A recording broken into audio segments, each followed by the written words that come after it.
Hello guys, আসসালামু আলাইকুম। Welcome to my another blog. এটি হলো খালাতো ভাইয়ের সুন্নতে খাতনা অনুষ্ঠানের পার্ট 2। গত ভিডিওতে দেখেছিলেন আপনারা যে এই রাস্তার মধ্যে কত পরিমাণে জ্যাম ছিল, কিন্তু আজকে এই রাস্তার মধ্যে কোনো প্রকারের জ্যামই নেই। বাকিরা সেই সামনের রিস্কায় আছে, আর আমি আর আমার ছোট ভাই মুরসালিন এই রিস্কার মধ্যে আছি। গতবার গায়ে হলুদের অনুষ্ঠানে আমরা 3 জন এসেছিলাম, কিন্তু এবার আমরা 4 জন এসেছি। অবশেষে আমরা আমাদের খালাতো ভাইয়ের বাড়িতে পৌঁছে গিয়েছি। আমরা এখানে এসে দেখি দুপুরের খাওয়া দাওয়া শুরু হয়ে গেছে, তাই আমরাও খাওয়া দাওয়া করার জন্য এই ভিতরে এগিয়ে যাচ্ছিলাম। এসে দেখি আমাদের এখানে একজন খালামণি এবং একটি খালাতো ভাই খাবারের জন্য বসে পড়েছে।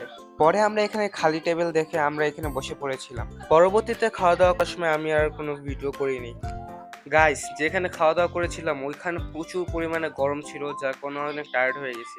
খাবার খাওয়ার পরে আমরা সবাই এখানে বিল্ডিং এর ভিতরে চলে আসি। আমরা এখানে বাচ্চারা বসেছিলাম, আর একে জায়গা দেখছেন এসে আমার খালাতো ভাই নিহাল, আর বাকি যারা আম্মুরা তারপর খালামুনিরা ছিল, বাকিরা সবাই এসি রুমের ভিতরে ছিল। পরে শরীরটি ক্লান্ত থাকার কারণে আর কোনো ভিডিও করিনি। আমরা যেখানে খাওয়া দাওয়া করেছিলাম সেখানে কিছুক্ষণ আগে অবস্থা এরকম ছিল, আর এখনের অবস্থা এরকম হয়ে গেছে। এখন আমরা নিজ নিজ বাড়িতে চলে যাচ্ছি। আমরা এসেছিলাম দুপুর বেলা, এখন বিকাল হয়ে গেছে।